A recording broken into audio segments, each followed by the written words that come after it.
What's he doing? I have no idea. It's cold. Are you rolling? Are you rolling? Just wait, Bill. You're supposed to knock when you're rolling, and then I'll show you what to do. There's 2 knocks. Start from the top. Okay. 2 knocks. Rolling. 2 knocks. 2 knocks. Okay.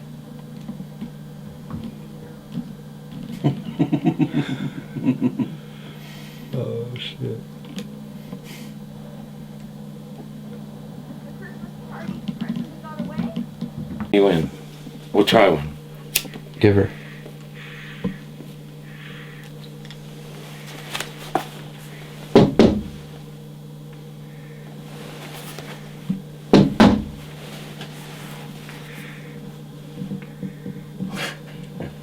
Isn't that cute?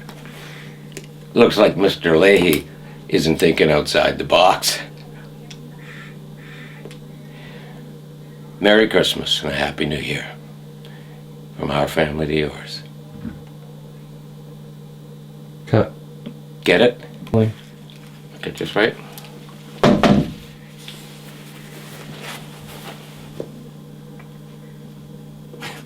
Isn't that cute? Looks like Mr. Lahey isn't thinking outside the box.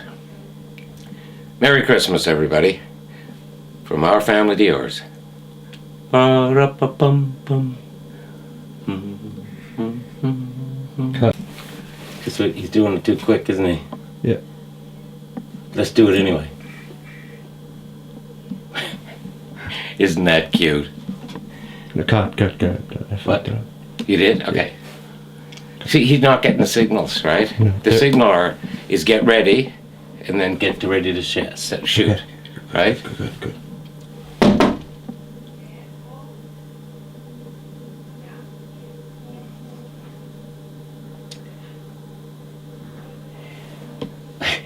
Just wait. Bill, one more.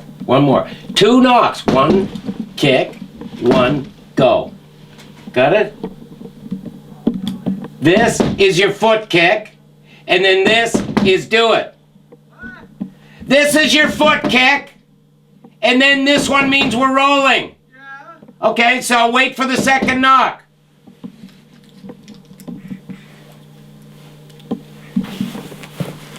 What did I do with my...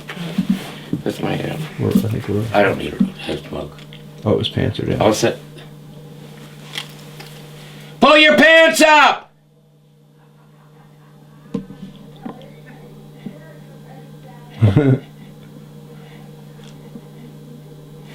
Thank you for noticing that. Yeah, no You're worries. rolling, right? Yeah. That was funny as hell. Okay. Okay, I'll have a chance to light my... What happened to my, my lighter? Do you have one on you? No, I don't. Isn't that... I just had it. Oh, here it is. There you go. Okay. So, not too much curtain in the frame.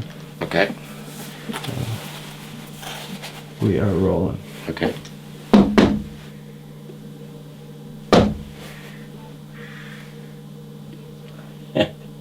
Isn't that cute? Looks like Mr. Lahey isn't thinking outside the box. Merry Christmas, everybody. From our family to yours. Ba-ra-pa-bum-bum.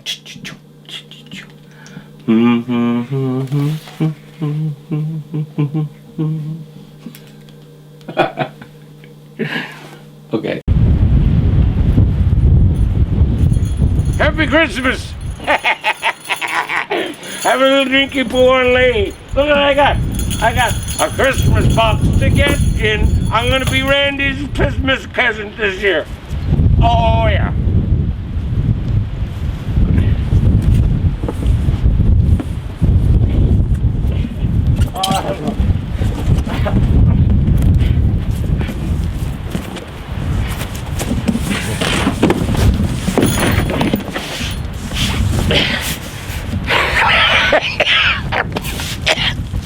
Merry Christmas.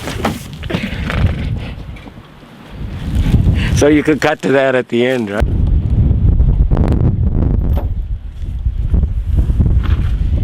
Hello! Merry Christmas! Have a little drinky poo from Lahey. Look what I got! I got this box. I'm gonna get in it Christmas morning. Randy Bovandy's coming down. It's gonna be all wrapped up. I'm gonna be a Christmas present this year. Cheers!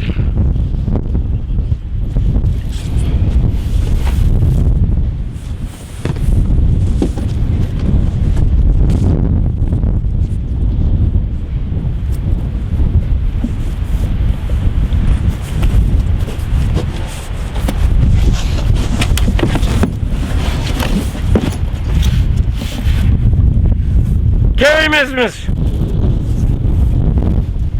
I'm sorry.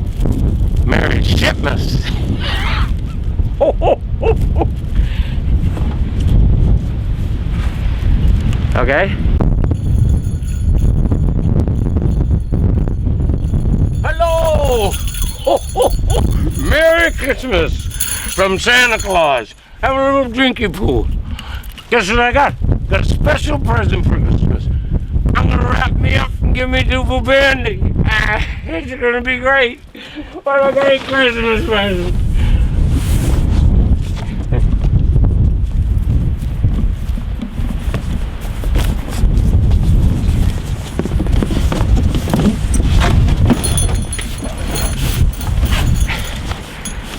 Merry Christmas, Merry Shipmas, everybody. Fucking beard. That's candy.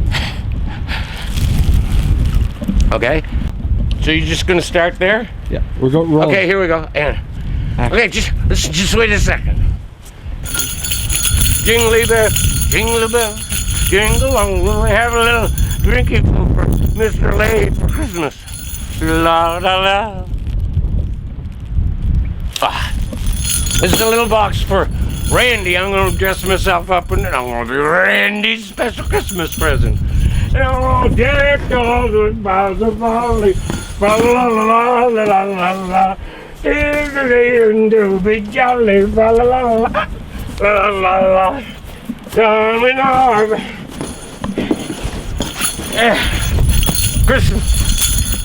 Christmas always makes me so happy. Merry Shipmas, everybody.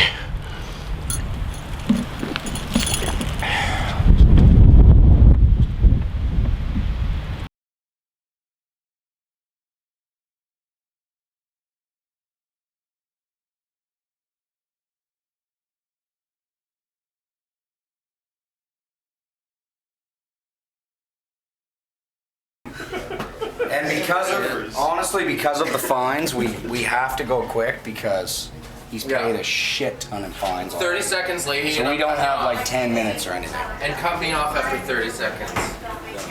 Just make it around. So we've got even this. Oh no, here comes trouble. Trouble's here. Have fun. What's up, dudes? Forever?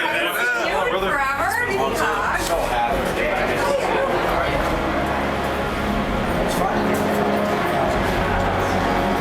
Oh wait, I forgot the other spacesuit. The other what? Space suit. This is pretty hilarious. Yeah, go with yourself. And also with you. Pleasure's entirely mine. Thanks for the message. This is gonna be hilarious.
Shot girls, co-sings here.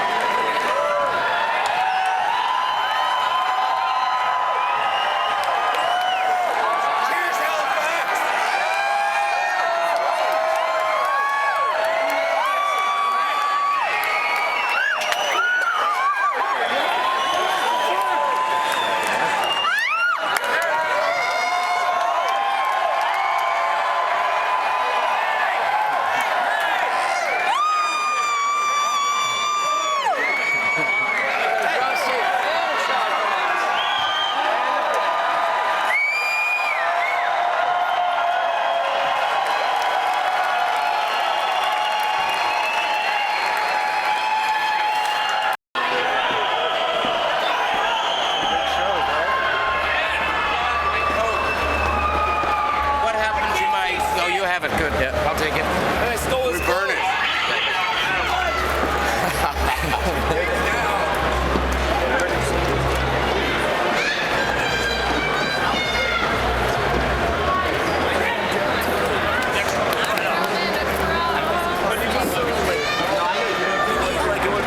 Yeah, that's what they said.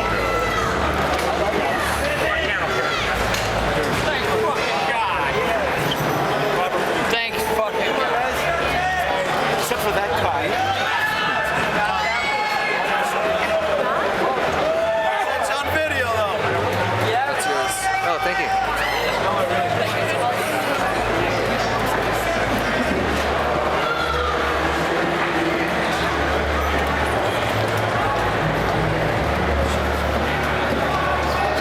The creepy guy. Fucking balls hanging. Ball hanger guy. Thanks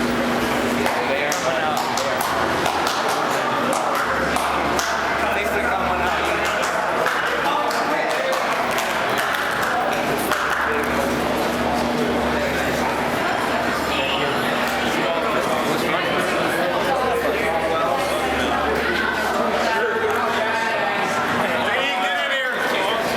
All right.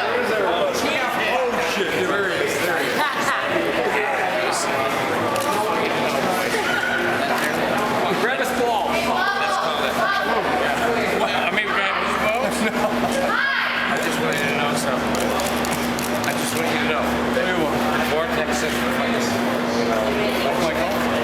No. Lineal nature of fucking directness.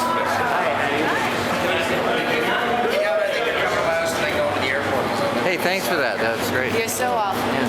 That's convenient. Bubble. Come here. Rob. Yeah, right there.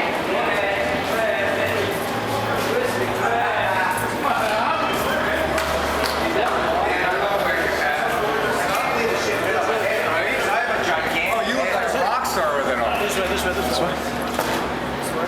Go to the A. Hey, sir, you can't smoke it. You gotta figure that shit out.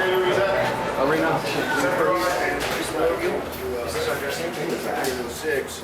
Us, I was doing your guys' show, and then introduces us and everything, and then we watched all the series. That was like my big tour thing, was to watch it on the bus all the time. I couldn't watch it working out because I'd start laughing and spitting up shit. Work. You know?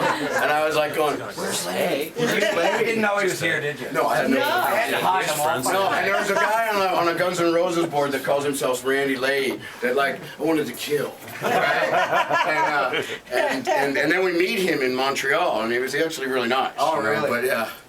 So, but you guys, and then having J-Roc. He's been here for like 3 hours. We had him on stage pulling him back when you'd run by. I didn't see it. Nice. I didn't see it. I want to get out there so bad. I want to sing one.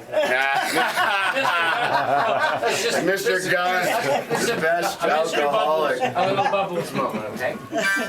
We rehearsed this. Oh, went down to see my...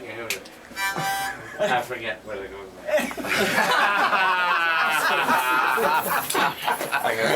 Oh, look at the night. Hey man, great Great to see you guys again. Good to see you, brother.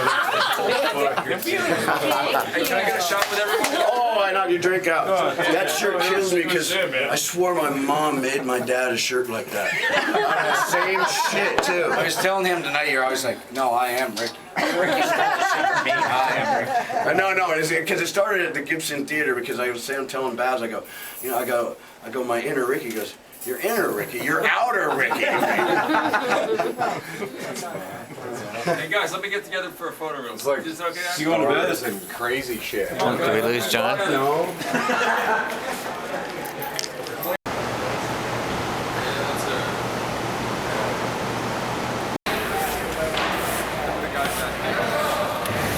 What it is? How you doing there? Oh, I'm Lahey, right? Yeah. All this stuff comes up. All this stuff is lifted up off the ice.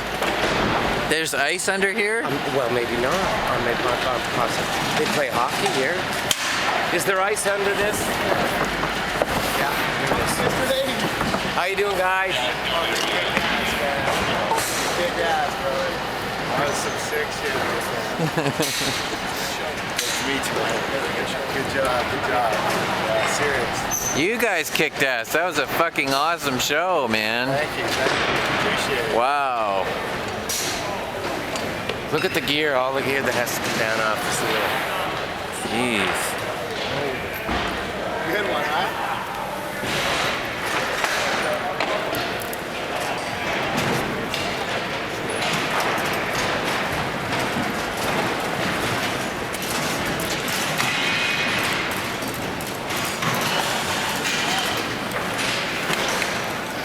Go, Mr. Lahey. Good.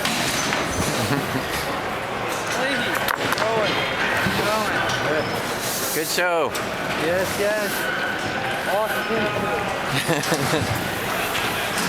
Yeah.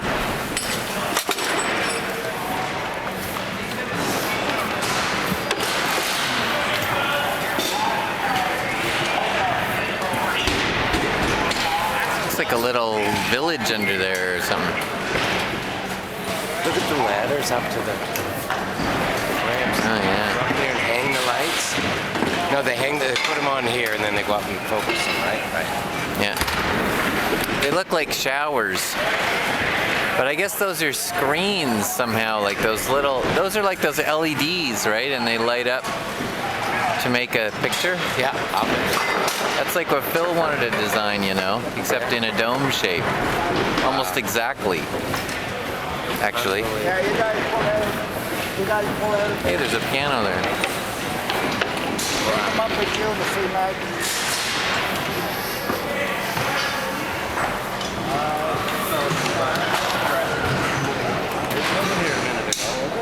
Yeah, it was. Wow.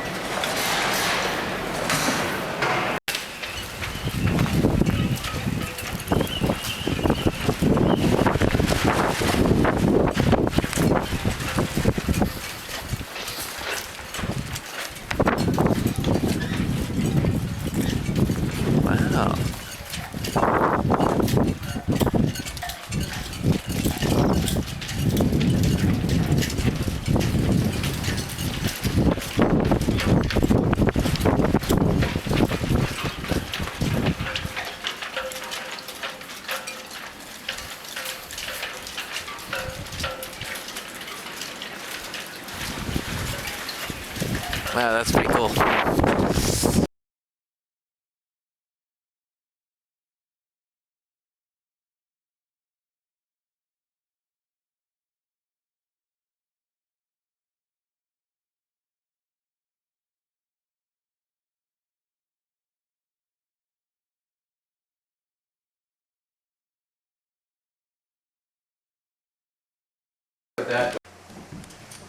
Okay, we'll go outdoors. Sure, sounds good to me. This is a sculpture I made the last couple of years here. Yeah. And right here is going to be a big totem pole. It's about this wide and 15 feet high. And this is a water pit, or a well if you like. This is a special stone where you sit here and you have your You don't pray, do you? you have your feet washed here to make sure that you're right. And A simple baptism. Yeah, a simple baptism. Purified. Purified. The fire. Nice. Now this piece here was down at my place in Southwest Cove. It was cut about 150 years ago, but it didn't cut right, so they didn't use it. But I hauled it in for the rock.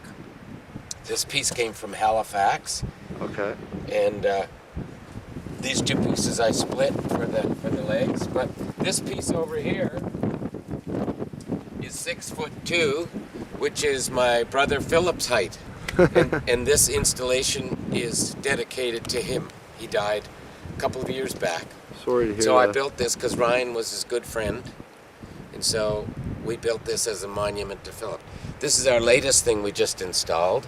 This is stainless steel solid, and this is a really nice system, and it lights this place up in the night. So it must be quite a relaxing environment when you're out here. Well, we don't know how relaxing it is. It can get crazy, right? But Ryan's had a party here with his friends Okay. and family, and someday we're going to dedicate it, and I'm going to invite all my brothers, all our family and our friends, and we're going to have a little soiree here. How big is your family, John? I've got a big family. I had 9 brothers and sisters. There was 10 of us in the family. Wow, you were busy. Well, that's not my family. Not your I family, have 4 but your kids. son. You have I have 4 4 kids. kids. Somewhat busy. 3 girls and one boy. Right over here is going to go a windmill with a little generator on it, and maybe a light on it. But my brother was an engineer and an inventor, so He'd appreciate all of this. dedicating this to him. As you can see, I've secured all of this with cement so it doesn't move, but this isn't secured yet, so I can dig down deep and make a. But it's held up pretty well. All of these rocks I got from the quarry and hauled them in. The ones on the base. Yeah. And I really enjoy working with granite and cement. Do you find it helps you when you're in your artistic process? No, No? it is. the It is. artistic process. It is. When I move to do something, I'm usually pretty impetuous, and this started out as just a very small little project, and when we got going, we just kept on moving. These stones here are cobblestones from the streets of Halifax. They were there for maybe 100 years, and I used to collect them. So this and the fire pit represent years of collecting these. When they dig up streets and they'd have a couple of these thrown to the side, I'd ask for them or sneak back in the night. Yeah, let's snag a couple. But I think they'll be good here. That'll last 100 years, no problem. Look sharp. So that's that. Very nice. So it's almost like a memorial, a monument to It your... is a monument. Yeah. It's It's quite nice. It's very unique. there's no such thing as very unique. It's either Unique. unique or not. Unique or not. But I'll venture to say there's nothing else quite like it. I don't imagine.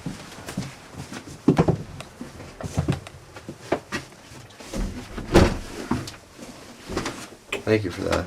Okay. Shut that.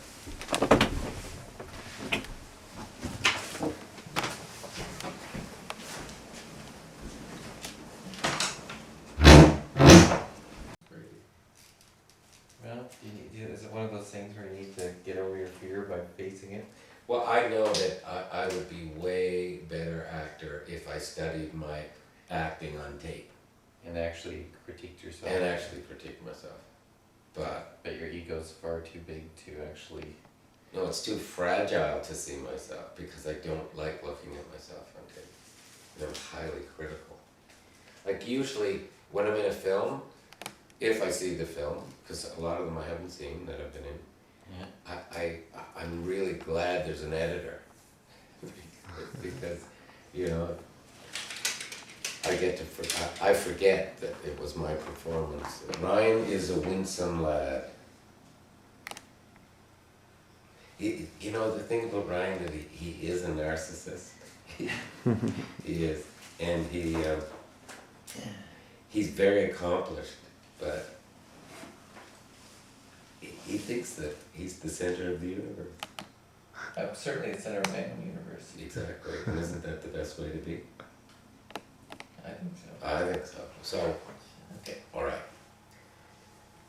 Toronto. It's a great sport in Canada to pretend to hate Toronto, especially if you've never been there. I love Toronto.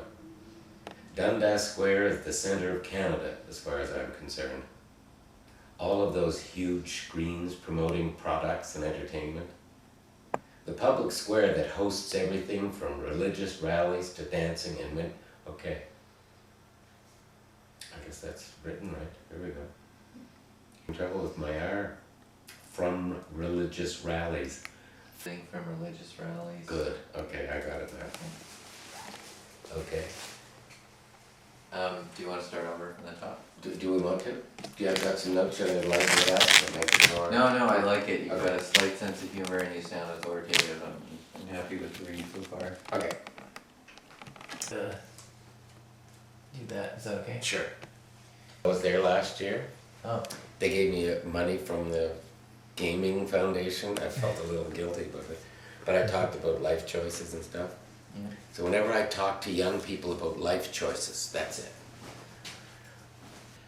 But he gave himself heart and soul to my tutelage.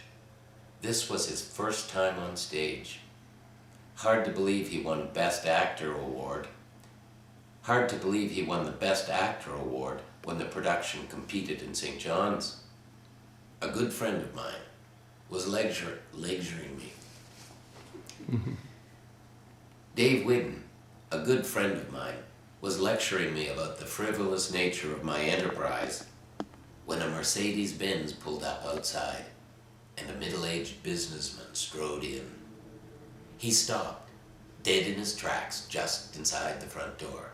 He had noticed the admission 50-cent sign hanging in front of him. He stood there, glancing at the sign, and then at the big radio-controlled sailboat at the back of the shop that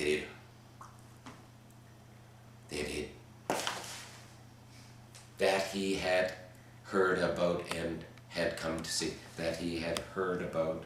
That he'd heard about. That he'd. Thank you. He stood there, glancing at the sign, and then at the big radio-controlled sailboat at the back of the shop that he'd heard about and had come to see. He looked up at the sign, back at the sailboat, back up at the sign again. He was stuck like a chicken between two piles of feed, unable to move. I reached up, pulled down the sign, and the business guy unstuck and hurried to examine the impressive model yacht. No way could I continue with the shop. I had $2,000 worth of expenses from the first month of operation. I sold the Catalina to Buddy with the Benz for $600, and the curator from the Maritime Museum bought some of my treasured collection for $2,000, so I didn't make out too badly. While I was packing up the boat shop several days later, a cool-looking guy came in and said he had... Can we just start over Sure. again while I was packing? Yeah. While I was packing up the boat,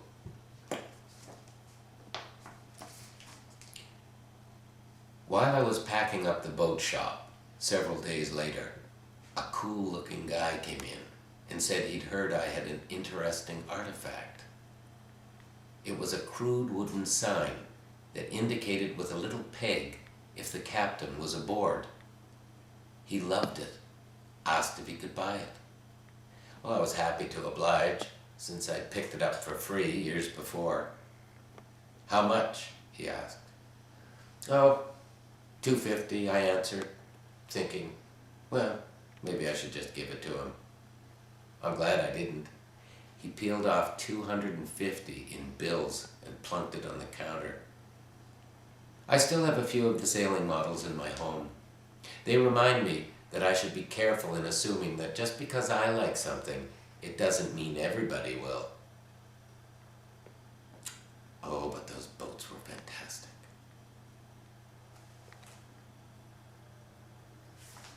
Okay? Yeah, it's great. Mm-hmm. All right. Sweet. That was really good. So that's enough of this stuff. We took the hit and we ended up with $200 left in our bank account, and that sort of was the end of it. Wow. So this was Lee, who's a great guy who lives on the island. A guy with amazing ability. For example, one of his outboard motors is made out of a lawnmower engine on the top of an old carcass from a 3 horsepower. Epic. But he found this little deer, this big, cold and shivering and probably starving to death in the woods because he probably shot the deer's mother. Because he's one of these old time guys that, he does lobster fishing and hand lining and shoots his venison in the fall. Pictures of the weeds behind Carolyn's Cafe, and got in touch with the fire department who came out and took pictures of the exit signs and said they were too small for the cafe. So there is a campaign against the crosses out there.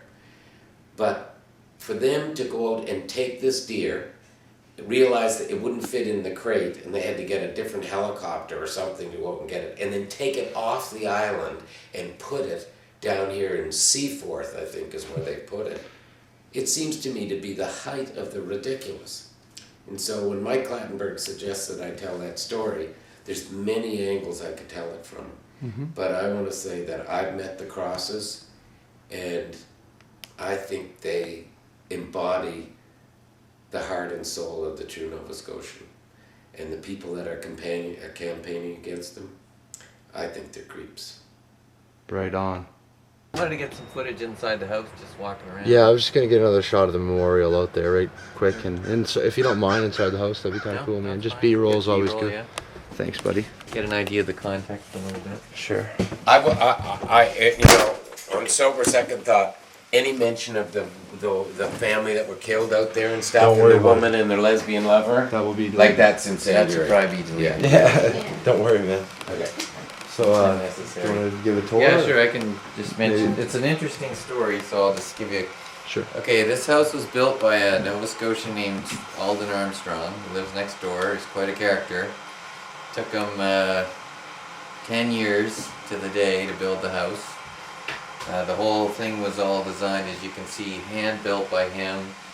He did crazy things like every time he built one of those little cupboard things, he crawled in and sat in it to make sure it was strong enough to support his weight, each one individually.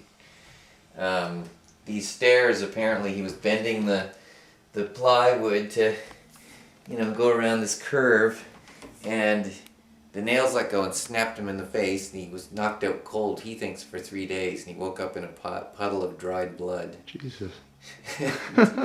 And so there's all kinds of things, and he's kept going. The craziest one is the whole family of 3 lived in this little alcove, while the rest of the house was just a frame. So this section right here in Yeah, particular. just right in here. And they had all their stuff in here, all their furniture, everything they had, and it was under a tarp. And one morning they woke up after a rainstorm, and the tarp was like this. And the wife thought it'd be a great idea to poke a hole in the end and go have a shower under it, because she thought, oh. And she did that, and Alden felt it, and the whole thing let go, and all their stuff was ruined. Jesus fucking Christ. It's quite an incredible. It was supposed to be. There's all kinds of. That's what you call a Cape Breton shower. That's right. There's one up. This tree was hand. You cut it out of the yard and stuck it down there and scraped it all off and stuck it up here and built the stairs around. Awesome. So he's quite a guy. It adds character. The whole plans of the house were in his head, claims. When did you purchase this? About 5 years ago. Okay. We got a bedroom there. It's a little messy, but you can sort of get an idea Sure. of what. You've been lifting weights? No, that's my wife does that. Just joking. And there's about 6 acres of woods back there. And You build a fucking McDonald's back there if you want to. yeah, you could if you wanted, if you're kind of an idiot. And yeah, so that's it. There's a great big outbuilding up there. There's sea there.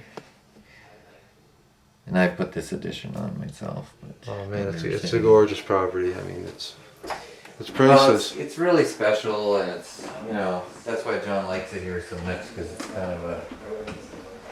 It's like Woody Creek, Colorado. Yeah, You know? exactly. Cool, man.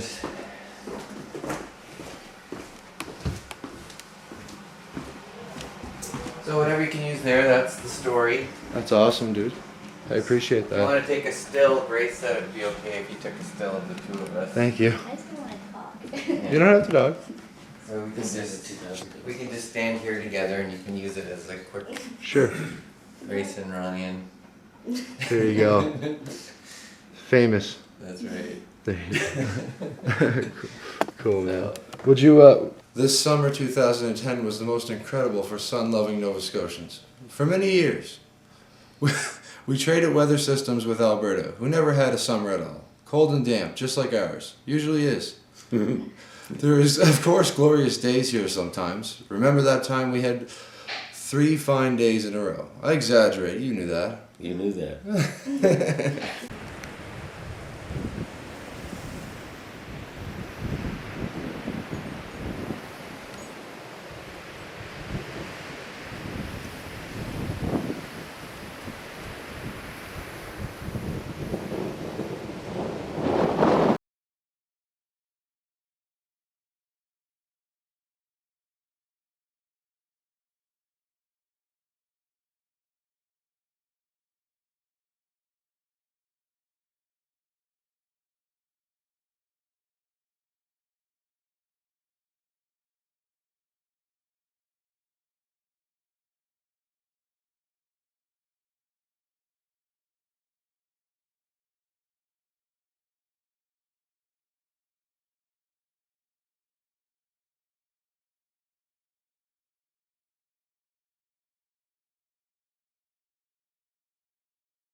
Yeah.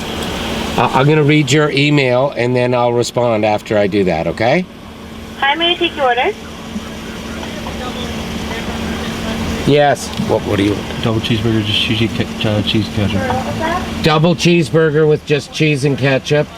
The meal or just a double cheeseburger?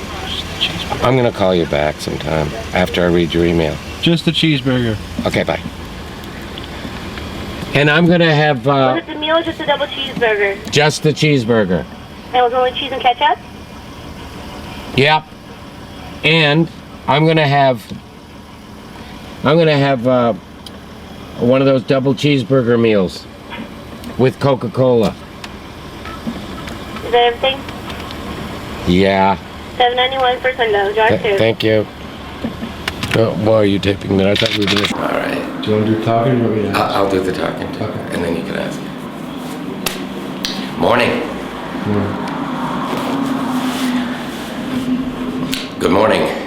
It's just about 7 a.m. on February the 31st, 1962. Just kidding. Hi. It's 7 a.m. Just about 7 a.m. We're here at CBC Radio in Halifax, and I'm going to do my first media interview for my new CD book. I'm quite excited. I woke up this morning around 4 o'clock, went down and made myself an omelet and scribbled some absurdist poetry for our new project. And getting ready for a really busy day. Today we're going to send some CDs to the boys and guys, the girls over in Afghanistan, and we're going to ship some up to Glasgow. Going to go to the bank and deposit some money for someone else. And what else? Ask me, Mike. On a scale of 1 to 10, how excited are you? Scale of 1 to 10, how excited? I'd say this early in the morning, 6+ for sure. Is this your first time doing an interview with Don Connolly? No, Don Connolly and I, the fellow interviewing me this morning is Don Connolly. Yeah. We have a history, a friendship that goes back for years. We also did an interview that they show regularly on late night CBC or on the podcast or whatever. An extensive interview that I don't remember much about. Lasted about 20 minutes or half an hour or something. And I always like Don, and I'm hoping that I feel comfortable with him. I don't want to go overboard. I don't want to be ridiculous. I'd like to sound a little bit erudite, perhaps, but not self-effacing, self-aggrandizing. I'd rather be circumspect and humble, which is hard for me to do. Well, let's hope it goes well. Let's hope it do. Thank you. I don't want to talk about the convention center or the reduction of the education budget. You don't want to talk about gambling, you don't want to talk about whatever else you don't want to talk about. It's true. Or the trailer park boys or shit. Trailer park who? Really were drunk or whether you just played one on TV. I've never been a drunk. You've never been a drunk? I won't even drink tonight. I will. I just don't like the taste of it. Coca-Cola with ice in a frosted glass, baby. Yeah. Exactly. But with about this much Cruzan blackstrap. Hey, Flynn, isn't that right? Yeah, I like that. There you go. Goslings. Well, Gosling's not bad, but the blackstrap. I like blackstrap. Overproof. Anywhere in here, is that true? Totally can. Yeah. This is Mike Swain. Hey, Mike. Pleasure to meet you. Kale was out. Hey, pleasure to meet you. Nice to see you. Totally for sure. I love your show. Awesome. Love your work. Thank you. So should we do? Privacy for the moment. Said when he went from being a restaurateur to being for the time being a teacher. I think it's changed his life because all of the days that we take off, 11? Christmas, New Year's, Mother's Day, Father's Day, etc. So the busiest. A longer one, maybe? An often is. We I can won't ever switch work. the. Temps and ID. Oh boy. We're gonna have Temps some. 90, yeah. And Okay, then, your new book is called Fresh and a Frugal. longer stage 90. It is. And since Jackie and I About can't get Charlie Aker, it'll be 30 seconds. Nice This is one of the questions that we might be able to put together. Because if you want to switch from shot to shot, Well, I think one of the things that a lot of people tend to do is worry a bit too much about food. I really believe that events like tonight, especially if you're having a house party, is not generally about the food. It's about getting together and chatting and having a few drinks. I think that people like good, tasty food. It doesn't have to be brie. I started doing a baked brie recipe recently, which is so simple because you almost always have this baked sort of pastry down, the brie on top of that, cover the brie with the nuts and sugar, and put another one on, fold up the edges. You can brush it with egg wash if you want, and bake that in the oven at 400 degrees for 12 or 15 minutes. Oh. And one large wheel Want me of to give brie, this to I Liz? sort of did a rough Oh, yeah, calculation totally. of cost. You can feed about 20 people a nice hot appetizer. that's useful. Most people- Oh, You're I'm giving it up, man. Yeah, grill. You might as well, you know, if it's cold. They're out there anyway. There you go. That's true at this time of year too. It's, you know, and weather's gonna be. I think by midnight, most people have a little bit of a head on them. You know, they're having a good time. They've had some munchies. Great. I was gonna ignore the phone call and bring it in. Really like that, I know. But Eileen's forever going, you won last week, I'm sorry, you can't win again. Sure she won. Those lines instead of ice. It's true. So you have 3 copies. Punch with some other juice I want and to give some, myself a copy. you know, some cinnamon sticks, and it adds another dimension, almost like a smoothie dimension to the to your punch, which is a bit of a twist. Or you could put an iron brew. One can of iron brew. Yeah. Terrific of you to come and see us at this time of day in a very busy season, Craig. Thank you very much. It's always nice to be here. Happy New Year. Happy New Year to you guys. frugal. Hey, we have 3 copies to give away. All you have to do is call 420-9336 or toll free 1-800-565-1940. We'll take callers number 4, 5, Information morning, your 6. caller number 1. Go get them. Information All right. morning, your caller number And we'll have 2. you moving to the studio right now, John. Information morning, your caller number 3. Please call back. Leg. Information morning, your caller number 4. Come with me. It does. What's your name? Information morning on CBC Radio 1. Susan. How do I spell your last name, Susan? Okay. And Susan, your phone number? And your address? 5959 John Spring Garden Dunsworth Road. is perhaps best known for playing Mr. Lahey on the Trailer Park Apartment Boys. Now that the TV 402. series has wrapped, And your he's on postal to a new code? chapter of his life. Dunsworth recently B3H. completed the first in a series 1 of Wi-Fi. audiobooks. Thanks so much. It's Recorded at the studio in 429-6110. Chester. The CD is Congratulations, called Susan. Stories. Here's a taste. Oh, yes, you can. I guess you're right around the corner. Yeah, I'll put it downstairs after the show and you can come pick it up. My second last Okay. performance of Mr. Santa Claus Congratulations. was at a food drive, You too. regularly sponsored by CBC Radio in Halifax. CBC or caller number Before 5. going on the street to wave at What's your name? passing motorists and try to Allison? elicit a And your last monetary name, Allison? contribution in lieu of food stuff, Baker? Okay, I what's was your phone putting number? on suit and beard and wig in the men's washroom. While I was putting cloud white makeup on my Okay, and what's your dark address, eyebrows, Allison? so as to complete the illusion, a man who I B-U-R-K-S? assumed to be a CBC executive came in. Nice day for a Chad food Bay? drive, I said in my regular Okay. John voice.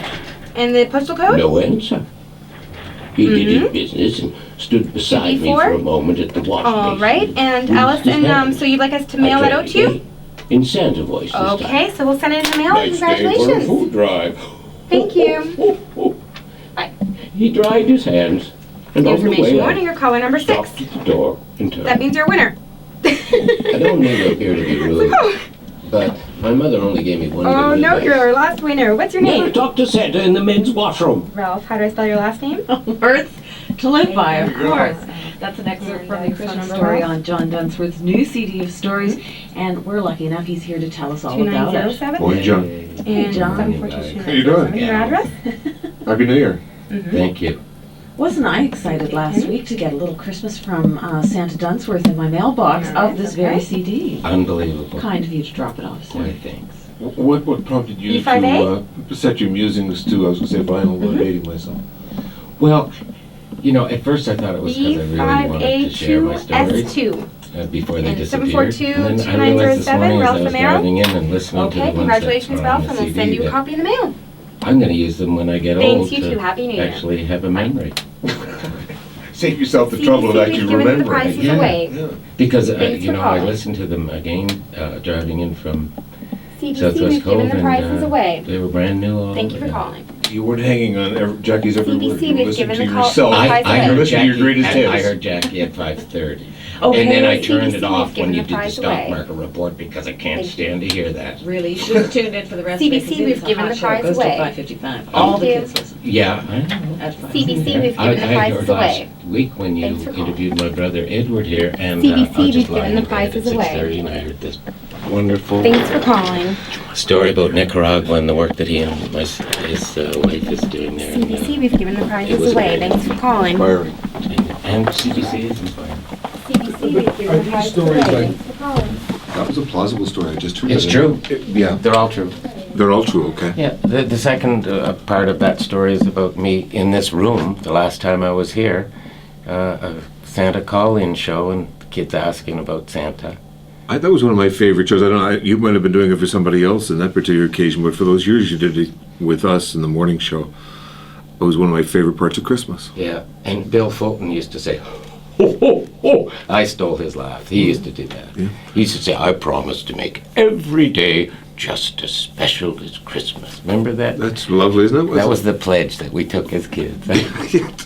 No, but what are you going to do with the story? I mean, apart from remind yourself Yeah. about your own old war stories when you're old, what are you going to do with it? Well, I'm sending off 20 of them today to Afghanistan, to the troops on the front line there, sending them through Belleville. And I've set up a whole bunch of distributors all around. There's even Spitfire Pub in Windsor and Maritime Auto Supply in New Glasgow and Taz Records and all kinds of places in Hubbard's and Blandford and Chester, and it's amazing. I just walk in, they say, sure, put them up. So we have this little display unit and put them up. I would like to share them. But they would be very tourable, John. Wouldn't it? I mean, could you not? Here's what I'd like to do. Okay. I'd like to go to the universities in Canada, teach acting lessons during the day, and do readings in the night. Okay, there's lots of universities. Can we help them with that, do you think? Find them a job?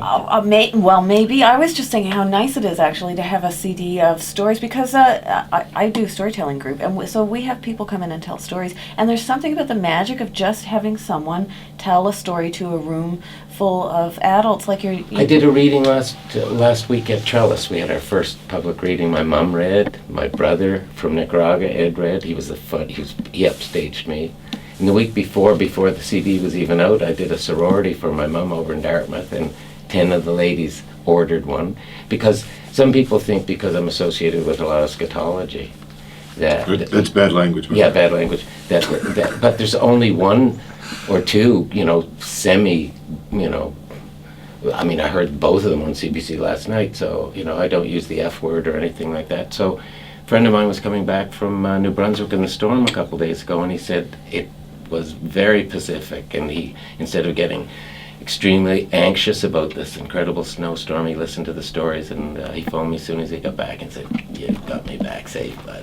You can get it at Taz Records and Sievert's Tobacco here in town. Where else? Oh, you can get it at Armdale Dental at my dentist's. You can get it at the Osteopath down in the head of St. Margaret's. But you have a website where people who are listening... Oh, yes, of course. JohnDunsworth.com. Okay. And if you aren't computer literate and you want to call me, 499-1625, I'll get you a copy. He'll deliver to you. Do you want a sip of the Iron Brew? Oh, yeah, take a shot of that. What is this? It's Iron Brew. Special pop that was sent to us. Really? What do you make of it? Well, why are you promoting Iron Brew? Because I have a stake in the company. It's a long story. It's a story for your next CD. Well, what's that Guinness over there? What are you doing, Johnny? Never you mind that. Yeah. What's the Irish whiskey doing beside the Iron Brew? Thank you, Johnny boy. Good luck with this. Thank you so much. Good to see you. Thanks. Happy New Year. Happy New Year to all. John Dunsworth may be best known for his role as Mr. Lahey on the Trailer Park Boys, but he has now put out a CD of stories about his life. Coming up in the next half hour, we're going to be talking about politics. We're going to look back at the year that was in Nova Scotia politics with Jane Purvis and Brian Flynn. 29 minutes before 8 o'clock, time for local news. Good morning, I'm Ryan Pearson. The news at Dartmouth has spent the That was fabulous. Probably too short, but that was great. It was good. I can't believe you did that. I do it all the time. Really? Even during live shows, I give them my phone number, and you'd be surprised how many people don't. Well, actually, right now it doesn't feel so much like it, but 10 minutes ago it was pitch dark out. Okay. So we like to have an ID once in a while that we can throw in at 6:05. Yeah. In a pitch dark. Yeah. It does feel like the middle of the night. Okay. But if you don't feel comfortable saying no, that, it's not fine. you know what it is. Be authentic. I'm JD, AK. Whatever you want. That was just if you wanted to or not. Okay. AK everybody else. AKA Jim Lahey? Also known as. Okay, also known as Jim Lahey. Whatever. Okay, let's see. Okay. Test. Hi, this is John Dunsworth. I listen to CBC. Why? Because it's the best institution in Canada. Because it's the best and most valuable institution. It's the most valuable institution in Canada. It is. But valuable. There's nothing better. There's no church, no school. The Church of. What? The Church You're of listening CBC. Yeah. I listen to the Church of CBC, the most valuable institution in Canada. 90.5 on your dial. I'm in the airport. Phone for kids. They come over. Can I have a picture? Yeah. I just happen to have an 8.5 by 11 here.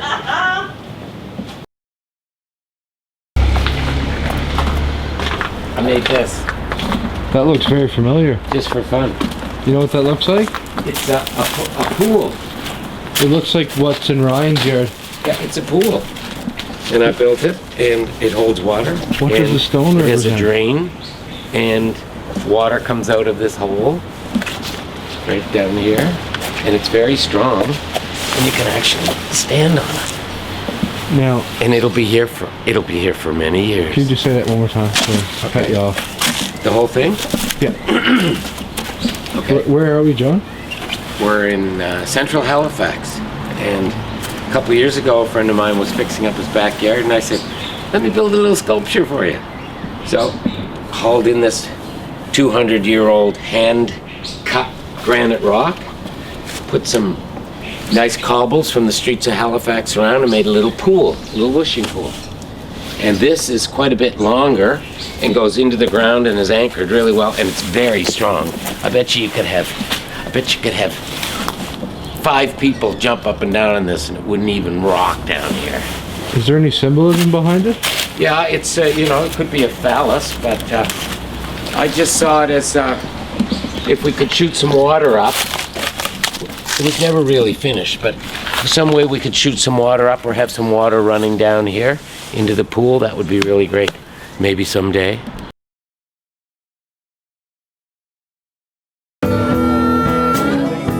Well, I ain't got nobody in this world who care for me. Gurney, and the beautiful black guy, and I forget his name, said,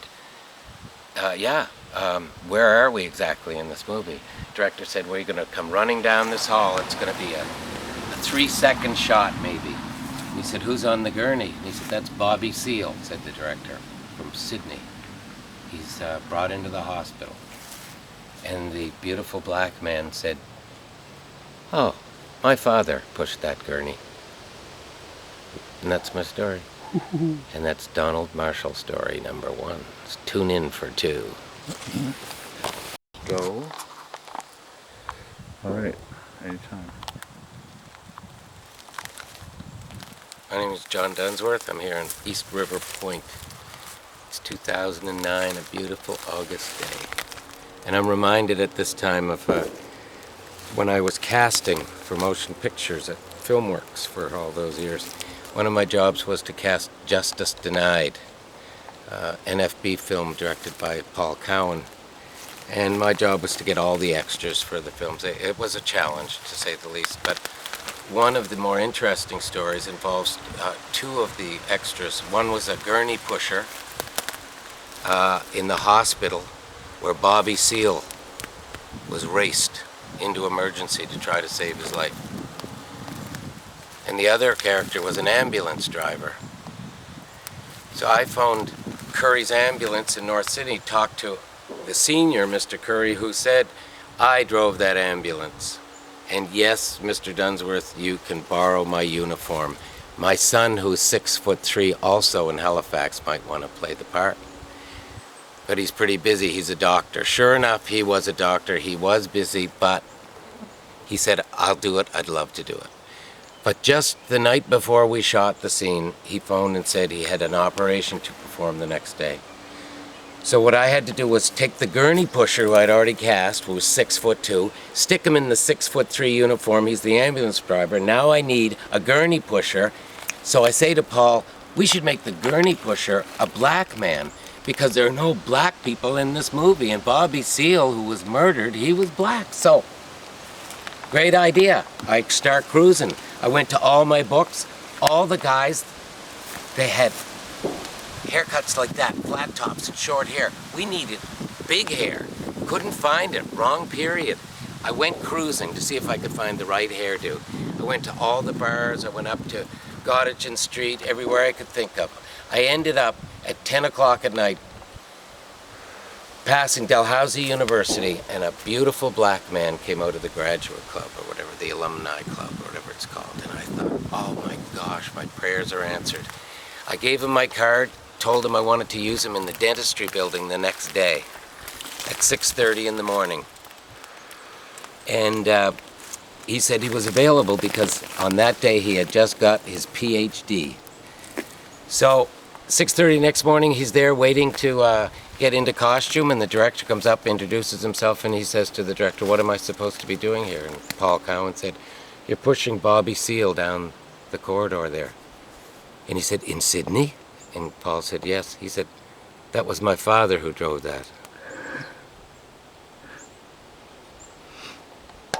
Whoops, click. No, I don't think that was we're Jesus.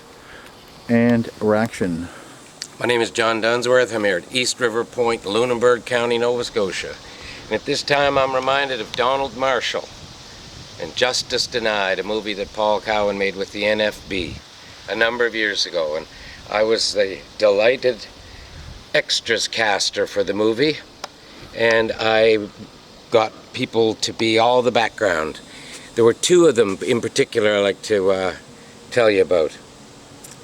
Actually, no. I'm going to tell you an even better story. I had to find Native Americans, Aboriginal Canadians, founding fathers, natives, Indians, what do you call them? I had to find some for the movie, and I found it very difficult. And I was at the Micmac Center. I went up to Shubenacadie to see if I could arrange a bus or something. I couldn't find any, so I decided most of these guys are itinerant. They probably use laundromats, so I started going to laundromats and asking. Third one I went to, the guy said, "Yeah, that house right across Windsor Street there. Go around the back." I went up the set of stairs, knocked on the door. This beautiful Plains-type Indian with jet black hair said, "What do you want?" I gave him my business card. I said, "My name is John Dunsworth, and I'm looking for people to be in," and I was so nervous because he would have been so perfect, looking for people to be in the movies. And he said, "Come in." And he pulled me in like this, shut the door behind me and said, "Wait here." Went into another room and shut the door. I heard voices. I looked around, hardwood floors, one table, one chair, fireplace, nice open space, nothing in it. 4 guys come out. The oldest guy says, "Sit." And I sat in the chair. They circled me like those Plains Indians around the covered wagons. He said, "You're making a movie about what?" And I said, "We're making a movie about Donald Marshall, how he was accused of killing someone." He said, "You're making a movie about Junior Marshall." And I said, "Yeah." He said, "What the fuck do you know about Junior Marshall?" I said, and my Nova Scotian ingenuity came to me, and I said, "1 minute." I raced out the door, down the stairs, across the street, opened my car, little piece of hash, maybe 2 grams. Ran back up, they were still standing where they left. I think it must have been a safe house. It was amazing. I put the hash on the table, and this guy picks it up, and he goes, and he puts it down, and he said, "My name is Junior Marshall," and that's how I met Donald Marshall.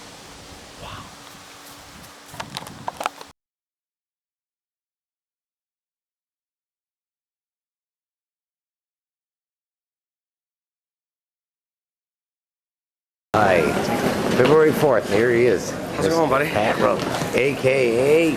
Randy Bubandy. What's happening happening here?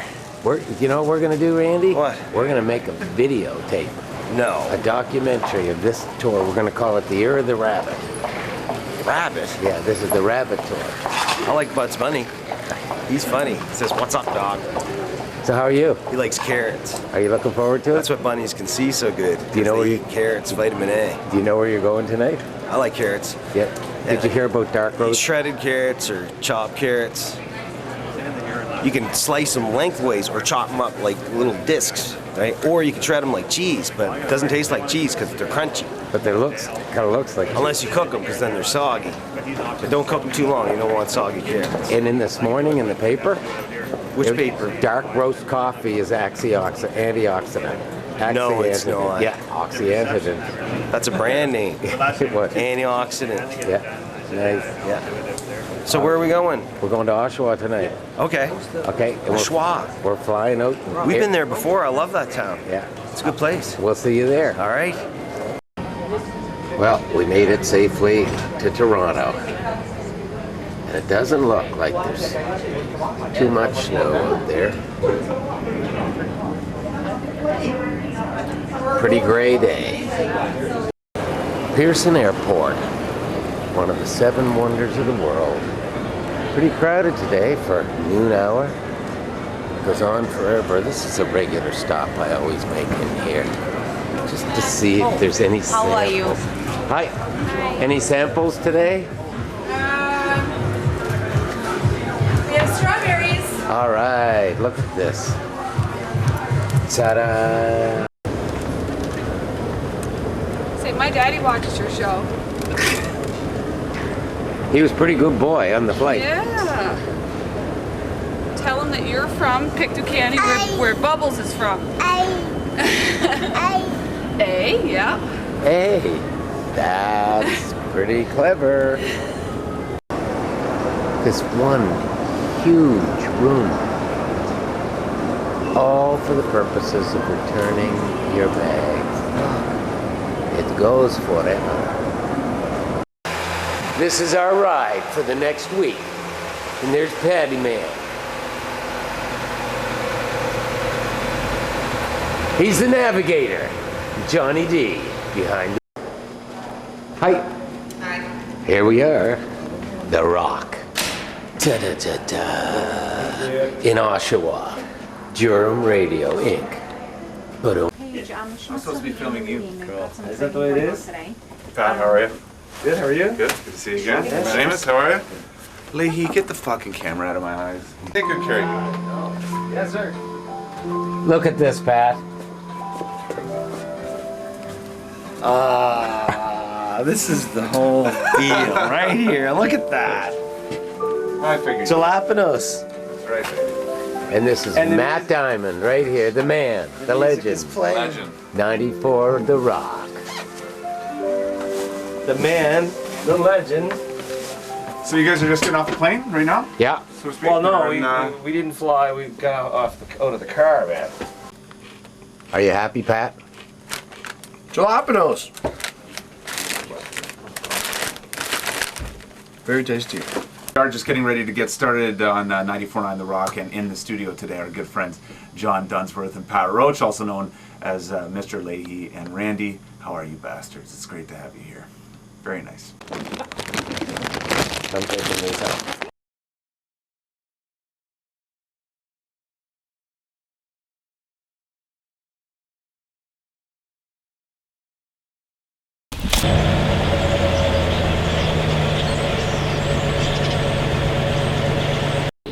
Rolling. This is my family home. When I was a kid, from 5 years old to 15 years old, I spent all my summers down here. And the place was built in 1867 by Peter Boutelier. And this little cove that we're in here right now was probably one of the most populated coves between Halifax and Shelburne.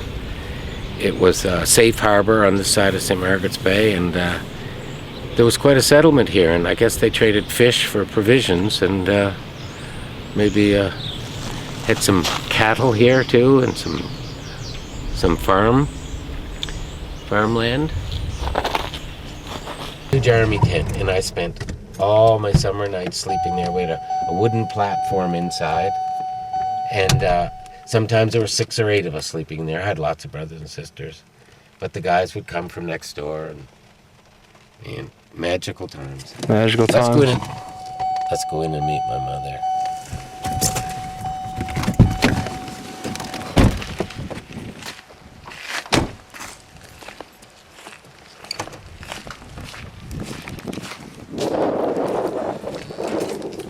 I built this room here.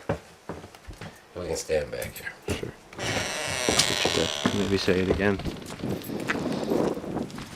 This little room here, this used to be just a platform, but I moved those rocks there. And I built this room on the edge side of the house about, I'd say 15 years ago. Here's the original guy here, Peter Boutelier. He built this place, 1867 or something. And this is his wife, Auguste. Auguste. Auguste, yeah, or August. They look very severe in the style of the time.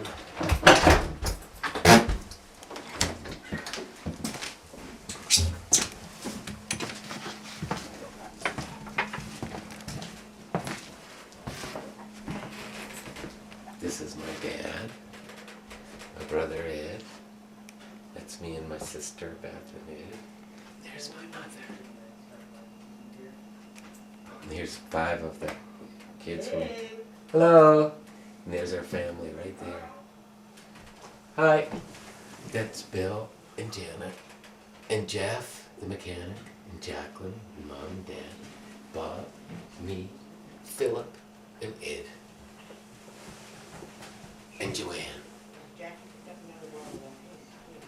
And this place has been many times renovated. I once built a wall right here, a glass wall. My dad asked me to for heating purposes, and then it got in the way, so they took that out. But this place has been renovated many times. This is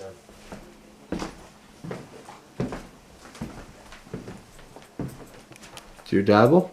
I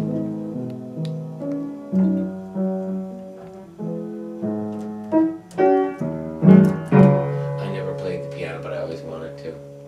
But this is my mom's room. Okay. And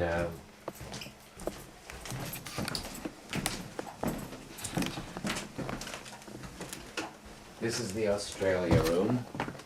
And they call it the Australia room because Mum and Dad were going to go to Australia for a trip, but instead they decided they would fix this place up. So they exposed all the beams and made a new room out of it. I remember I sat right here. The family used to sit here and watch the TV right there with the rabbit ears and everything. And I remember watching the first man step onto the moon in this room. This used to have windows here, and I remember one day I was sitting here and Joanne Kahn, one of the prettiest young little girls, like Marilyn Monroe type pretty, even prettier than Marilyn Monroe. And someone said, "John's got a crush on you, Marilyn." And I blushed, because I did. And someone else said, "He'd do anything for you." And she said, "Oh yeah? Would he jump through that window for me?" And I said, "Watch me." And I opened the window and I jumped out, and as I did, the small of my back hit the sill of the window, the upper sill.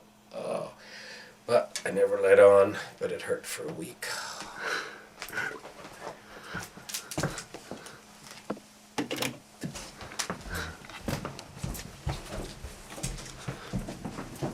Hello. Take your time. Did you get the word today? Yes and no? Did you get it yesterday? Calculate! Look, 5 seconds, I got her. Let me see. C-A-L-C-U-L-A-T-E. Calculate. Yesterday's word. Febrifuge, you were right. What a sick thing they do, eh? What? Febrifuge. From yesterday? That's sick. Me the guy. Yeah, but it's unfair. How did you get it? Listen, I got the dictionary practically memorized. Yeah, I bet you do. Here's one of my tricks.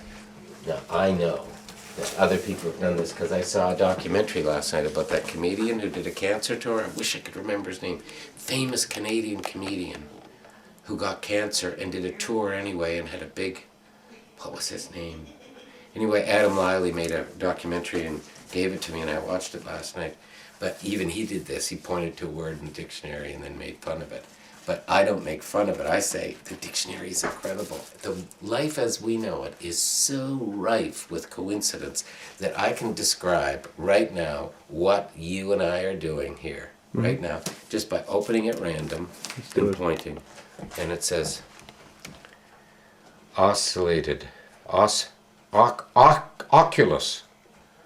And it says, another term for eye spot in senses 1 and 2. Okay, so we're gonna actually do. Oh, where are my glasses? This is very interesting because a dictum is when you have 2 words together that tell you something. So this is oculus. It's zoology. Another term for simple eye. Another term for eye spot in senses 1 and 2. Whatever the heck that means. Derivatives. Ocular, adjective, origin, oculus. ridiculous eye. So that's what we're doing now. There's something. This is definitely an eye. You're looking at me through that silly eye. But if we want to have something that's even more defined, we can say, what do you mean, eye? You know, what are you talking about? What do you mean, eye? Yeah, you can say that. And then you just open it again at random. And you get to, it says busy. Busybody, meddling or prying person. That's me. So we have an eye studying a busy person. What ought we be doing instead of this? And it says pacemaker, paceman, pace notes, notes made before a race. Yes, notes made before a race by a competitor about the characteristics of a particular course. Well, tonight we're going to be doing a show on Jimmy Cleveland, or not a show, a taping on Jimmy Cleveland, who is probably one of the most interesting characters. Well, I know a lot of interesting characters, but he is singular in his lifestyle and his artistic pursuit and his point of view and his intelligence.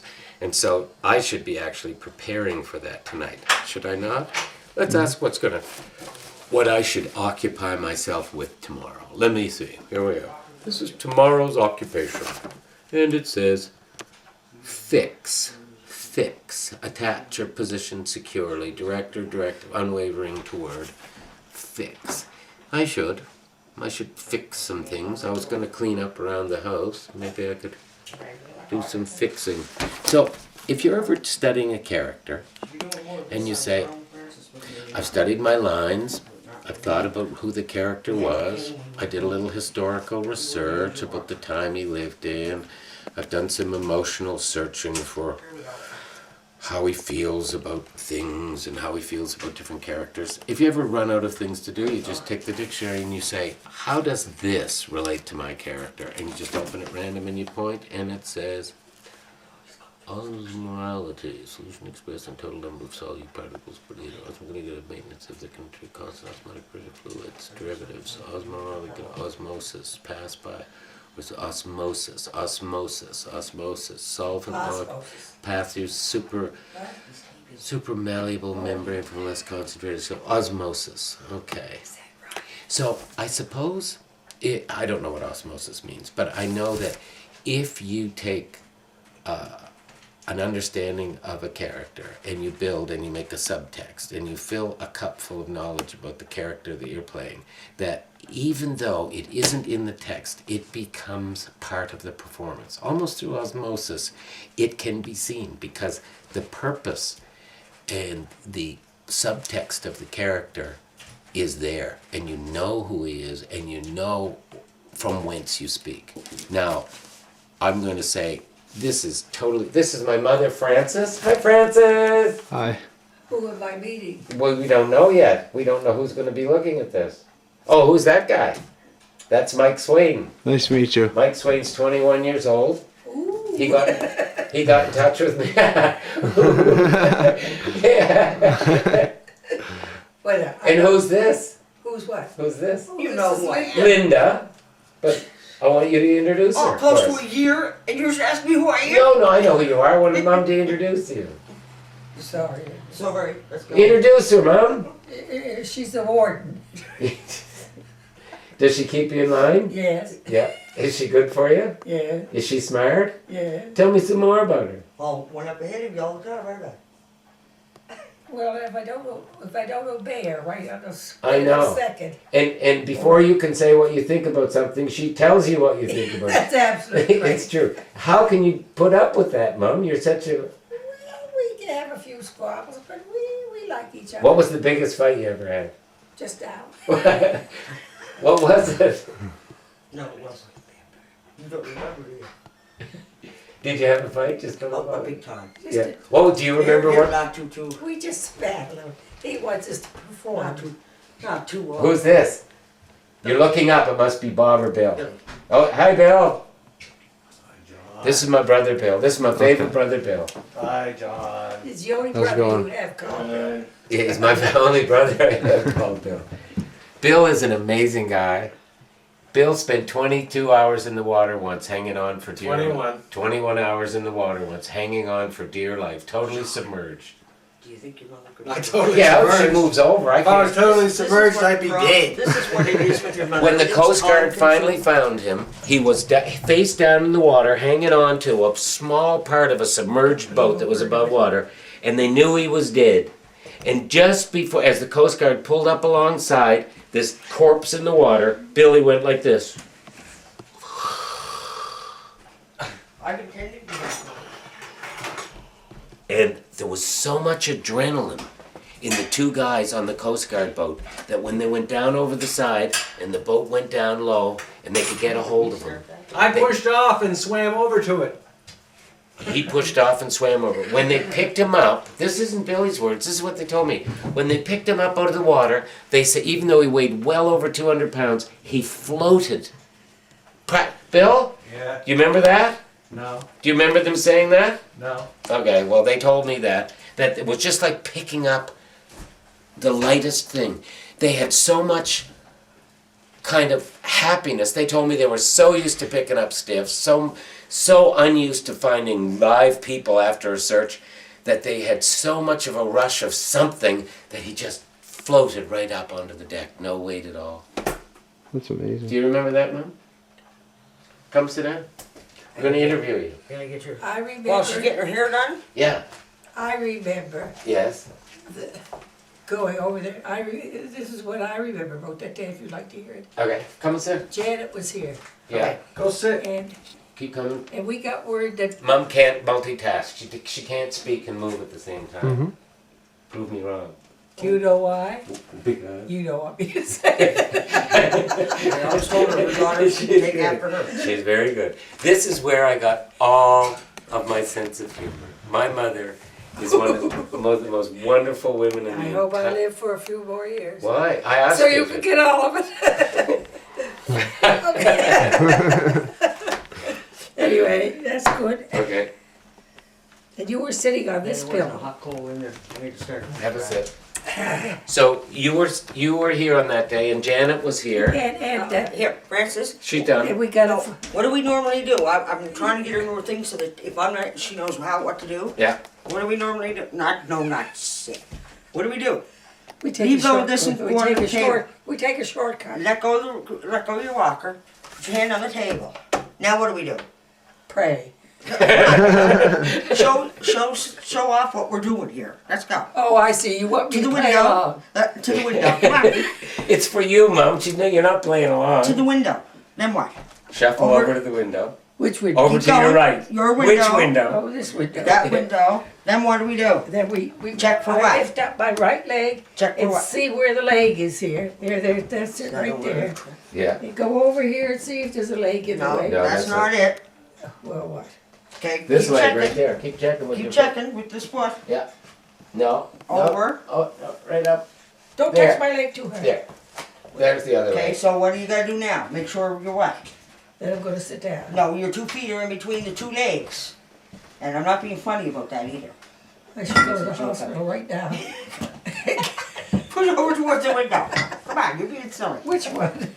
One more step. Come on. Your left. Move your left. Over to the other way. Over You're just toward- playing silly. She is. Because she can do this. She's silly. She can do this with Do you remember when I took ballroom dancing? Do you remember when I took ballroom dancing from Peg Hirschfield? Vaguely. Yeah, I just remembered that this morning for the first time in years.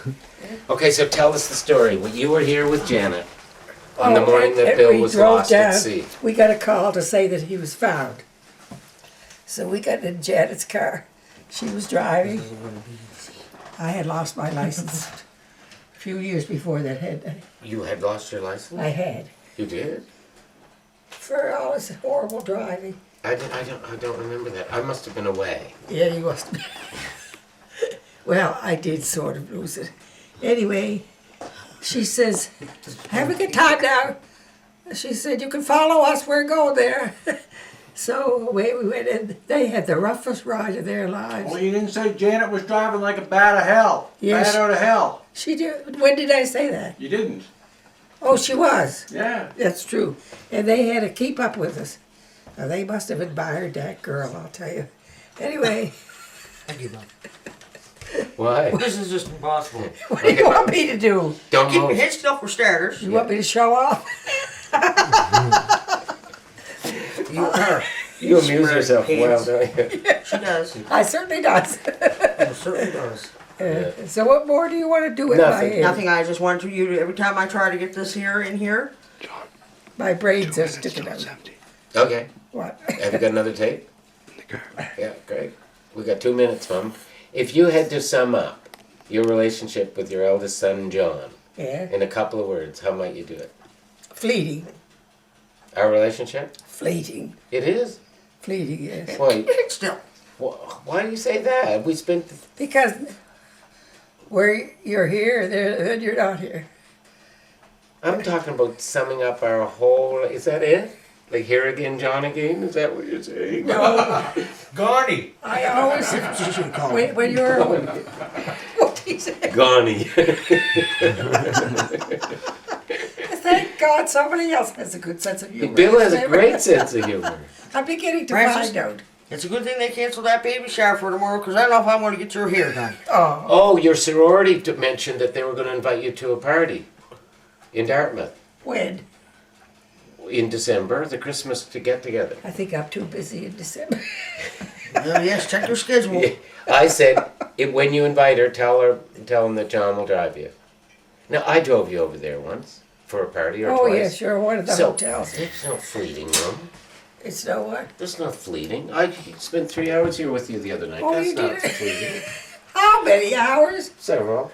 Imagine, here comes a car. Hurry up and say it. Do you know who that is? No. Take a guess. Tommy. Tommy. She's here. How come she's Mom has Linda till Oh. 5. Till But 5. it's only 1:15. And then Tommy to make up. She has about a fleet of people taking care of her. She has 3 daughters who come down and make meals for her.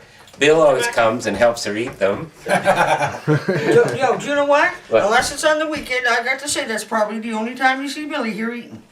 On the weekend? On the weekends. Why? You don't have to stick up for me. I'm serious. Because he's never around. Yeah, well, he's Gani too. Yeah. Yeah. Do I tell the truth, Bill? Okay, so this is the end of the tape, and Mom's gonna have the last word, okay? Let's hear it. I laugh. What have you got to look forward to in your life? Heaven. You hope to go there? Oh, of course. What if there isn't one? He'll send me somewhere nice. Where? Well, beside heaven. Dominican. Aruba. Oh, those places don't mean anything to me anymore. What if you could live in South Cove for I eternity? just want Would to you? be. With Frank? I want to be with Frank, yeah. How about here with Dad for eternity? As long as nobody knows we're here. Why? Oh, I don't want to be bothered when I'm resting. How long do you want to be? How old do you want to be? I don't want to be. No, for eternity. What age would you pick to be? Well, when was I the happiest? I know. Oh, we're holding up the works here. Are we? What are 40? you doing? 30? No, that doesn't mean anything to 20? me. That won't mean anything to me. Yeah, but weren't you in love when you were early 20s and just everything was so wonderful? Early 20s. Yeah.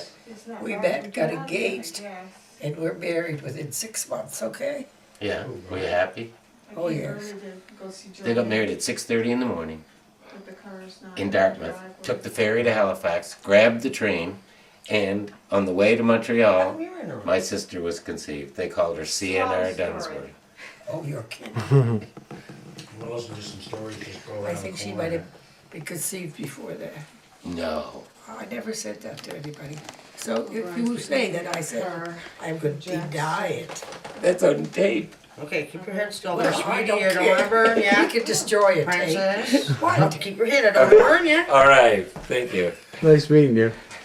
You were here to learn the great. I thought he brought another bridge player in to teach you how to play bridge, to teach I never learned. her how to play bridge. Oh, okay. Yeah, okay. So there was a little lie, but You make a hand over. It's okay. 13 cards. Just Johnny give me a very hand. seldom comes here. Out of these? Unless it's a very important. Mom, was I here last night? Were you? Yes. Was I here the night before? Were you here? Yes. In your body, Was in I your here? mind? Mostly in my body. Uncontrollable. Uncontrollable. But I was here last night, the night before, and the night before. Yeah. No, you do that to try to make people feel like they're guilty or something. And I do, because I've ignored you, because you're very, Mom, you've always been hard to relate to. Oh, I have done. You like strangers better than you like me. You got a crush on Mike already. Oh my. He's just Oh, I know. That was kind of the same hang we had last night, isn't it? Yeah, let's switch it up a bit. Maybe we didn't stir up the cards. Yeah, no, it was impossible to Like a make drink it of water. So this is bridge. 5, 9, 10, 11, 12, 13. This is a bridge lesson. What we're doing is we're just talking about bidding techniques. Tommy is very interested in being a better bridge player. And I was You have to go in there though. If you're gonna melt down, you have to go in there. There's like a little special meltdown corner. Once you pick something on and say, I want this. And just keep moving, I want this. What are you doing? What's that? Where is your mouth? I will end it. I'd like to see that for the kids. That's true, you know what I mean? Pent up rage against toddlers right now in my life, you know? Oh no. It's a good thing Mother Nature made them cute. Goodness. Hello. Hello. We wouldn't, three-quarters of us wouldn't be here. That and infanticide is frowned upon. Yeah, sure. It's only here. Yeah, in this country. There's eyes on you everywhere. Just get They're so critical.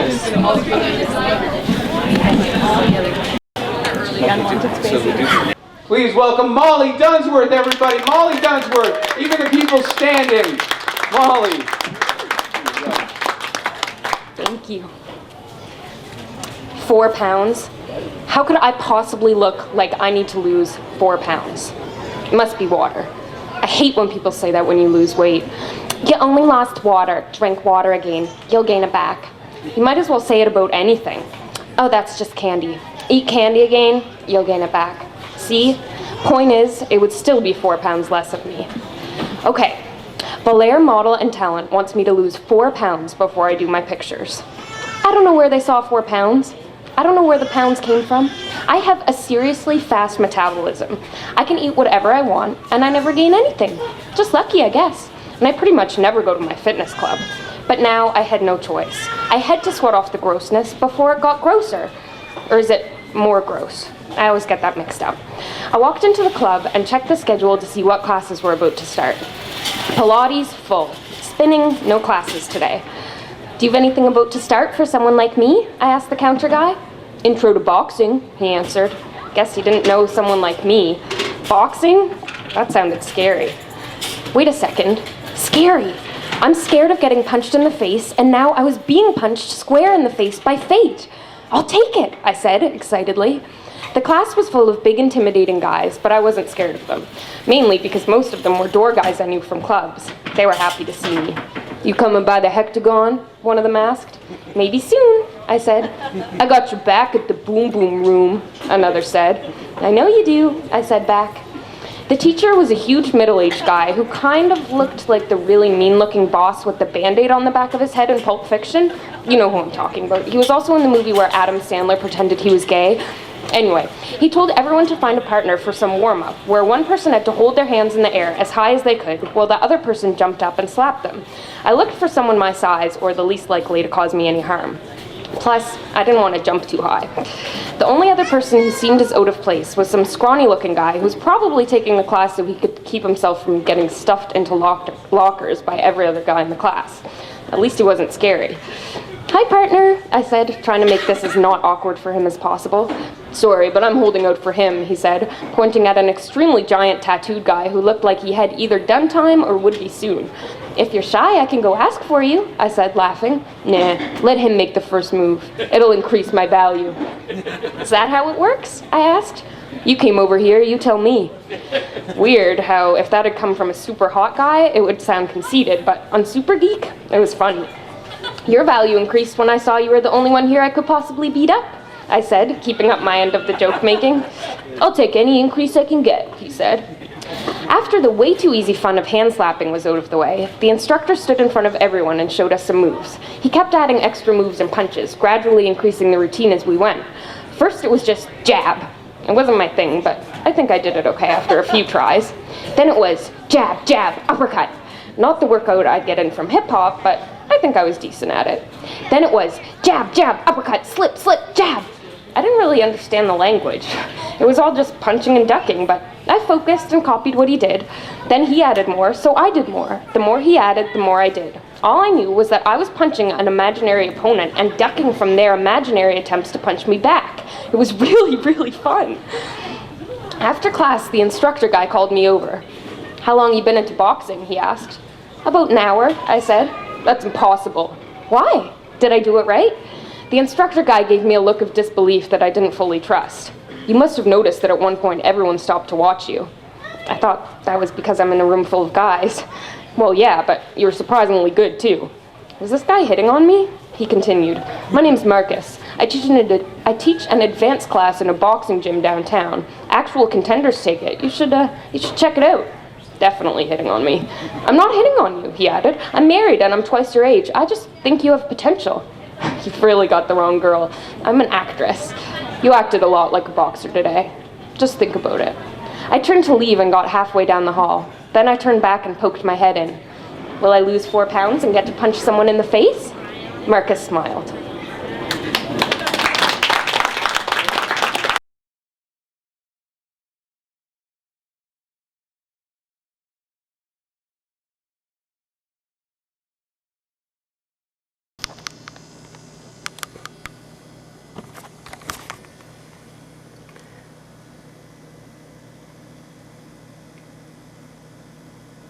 Handheld commercial number 1, take 1. A quick and easy breakfast. Look, we've got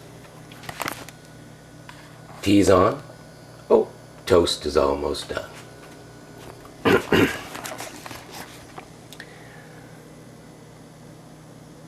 A quick and easy breakfast. Handheld commercial number 1, take 1. A quick and easy breakfast. Look. Tea's on. Oh, toast is done. Let's have a little bit of butter. Oh, there's no butter. What do? We go to the fridge. Yes, sir. There's our President's Choice country churn butter. Yes, sir. Now, you might think it's going to be a real pain to butter this toast with cold butter.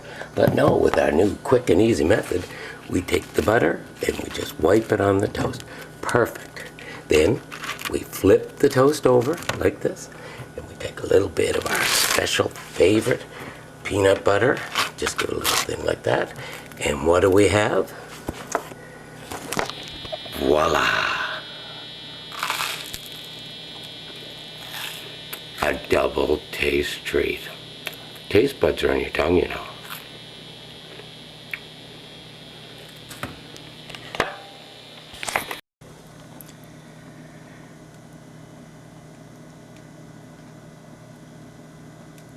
Handheld commercial number 1, take 1. A quick and easy breakfast. Look, we've got the tea on. Toast, oh, toast popped up right on cue. A little bit of butter. Oh, not enough butter. What shall we do? Oh, there's some President's Choice country churned butter. We'll just help ourselves to some fresh butter here, and ta-da! Kind of hard to do with one hand, so I'll set this down. You just pick up your butter and you take it and you wipe it on your toast like this. Look, hardly any used, uniform spread. Now you take your toast and you flip it over, and you can put whatever you like, but today we're using new Kraft Creamy Peanut Butter. Check that out. Isn't that perfect? And you know what, folks? You've got a double taste surprise.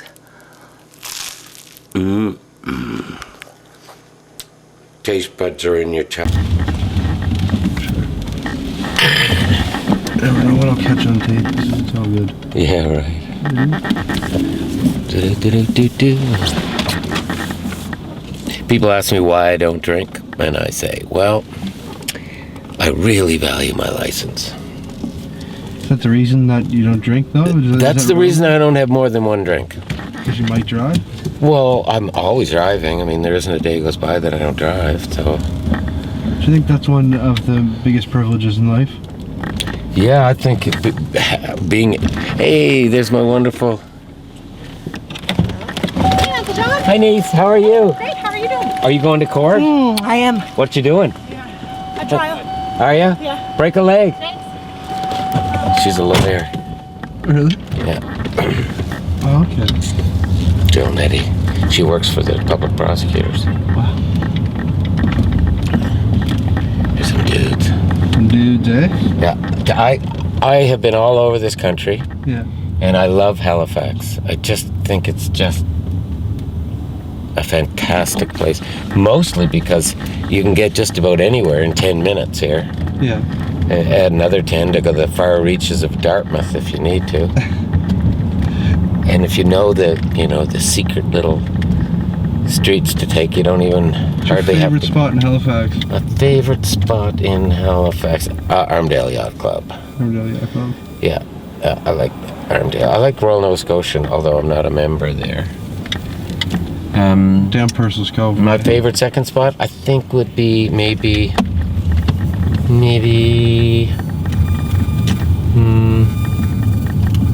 the harbour, anywhere along the harbour. Oh, look, do you think we can get this parking spot down here? Am I that lucky?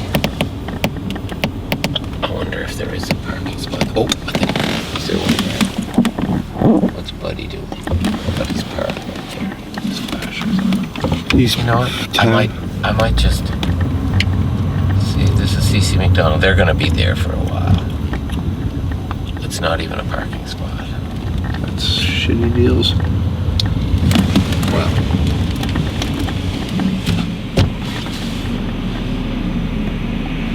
Peace on earth.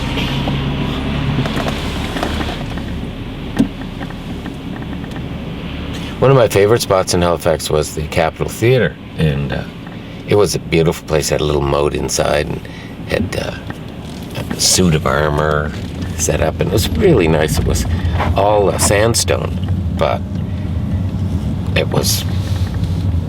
And look what they tore it down and built that Bell Alliant up there. Ugh. That beautiful building that causes wind shear on this street, and when there's windy out, man, it's really insane.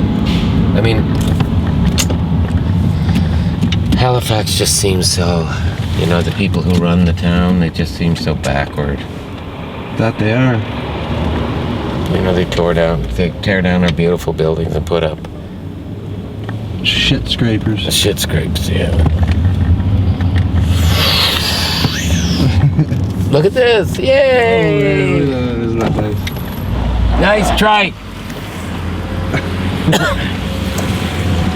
Now, I guess we could probably park right there, and it's only a block away, and walk the rest of the way, right? Sure. I wonder if we could... Oh, look, I think there's a place down here. Exercise is good. I think there's a place right down here. Oh, look, someone grabbed it. What a silly sucker. Oh, I think there must be another one down here. Usually when there's one parking spot, there's more than one. There's one right there. I'm gonna grab that. This is where we shot our video. Oh yeah. How's he doing anyway? Great, I guess. He's like in he's got something like a massive amount of votes. Because I made another little funny one for him. Yeah. And I guess he really liked it. Have you been getting people to look like right into the lens, or would you rather Do your me thing. talk to you? Doesn't Just matter talk to at you? all. You can talk to me. Okay, cool. Okay, so the story that I usually tell people about Dad when they ask is there was one winter a couple of years ago when my boyfriend and I were living kind of out of town on this small dirt road, and every morning Zan's Volvo would get stuck, every single morning, and we'd be shoveling it out and salting it out. And I wasn't working at the time. It was in between film jobs, and I was extremely broke. And there was this one morning, it had snowed about 5 feet, and Zan and I were out there shoveling out the car, and we got it stuck worse than we've ever gotten it stuck. It was sideways between a snowdrift and the house. Like, it was just jammed in there. And we were miserable. Zan was late for work. We were miserably trying to shovel out the car. And Dad showed up out of nowhere. We didn't even call him. He had a bag of salt, a shovel, and a rope in the back of his car, and a check for me. Oh my gosh. Got the car out in 5 minutes, and it was all perfect. And that's the type of dad that Dad was to me growing up. Awesome. Thank you.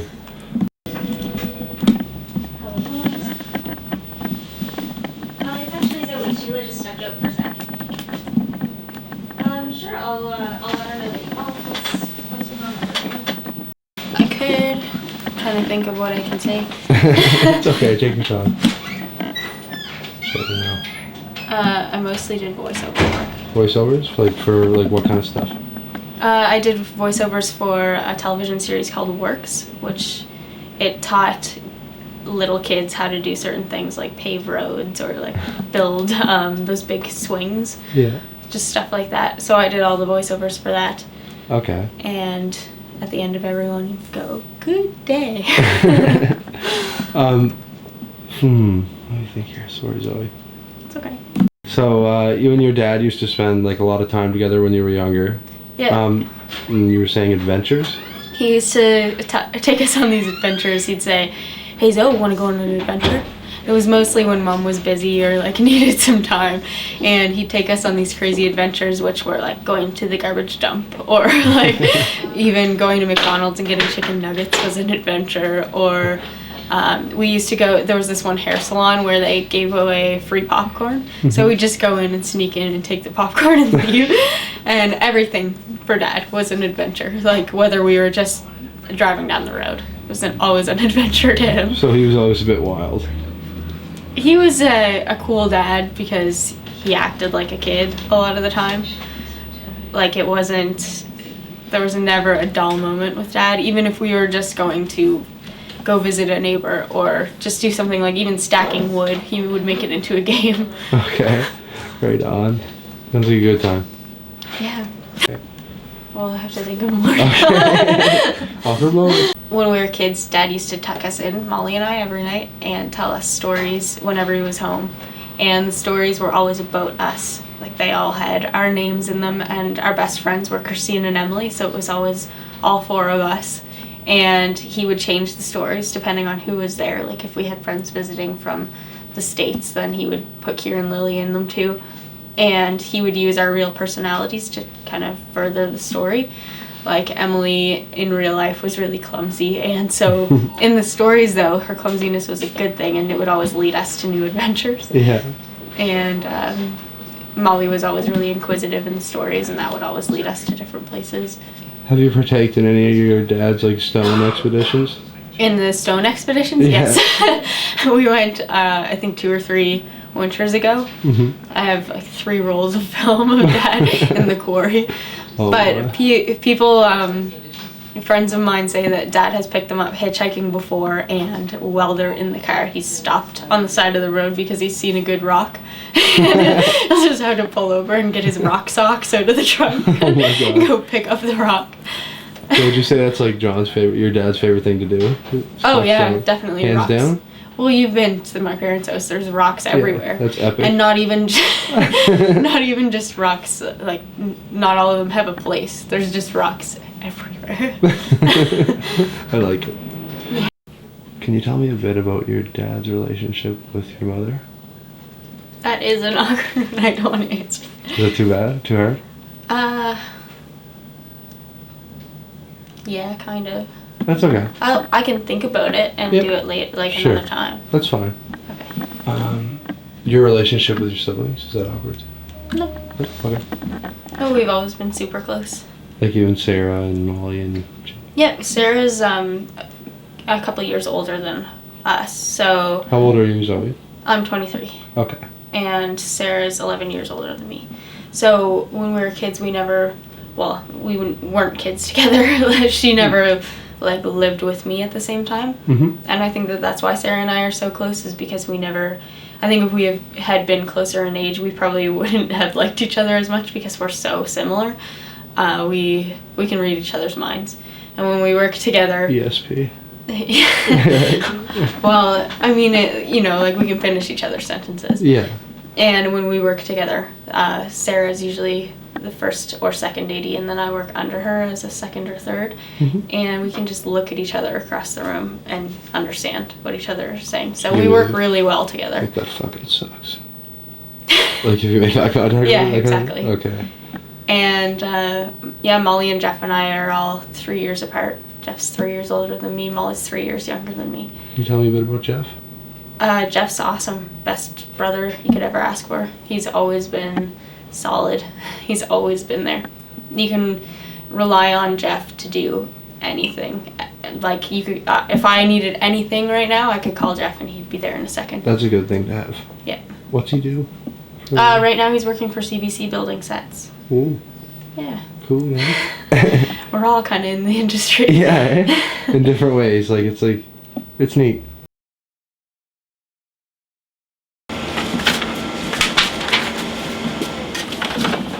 How's it going? One of the things that you have to do when you're self-employed is to take care of the books and pay the bills on time, pay employee deductions, and pay incorporation taxes, and it goes on and on. And I've been doing this every month. I spend about a day a month for the last 25 years taking care of the books. So we're here with your daughter. This is old Zoe. He's always really good with their money. How much you got in the bank now? I don't know. Not much.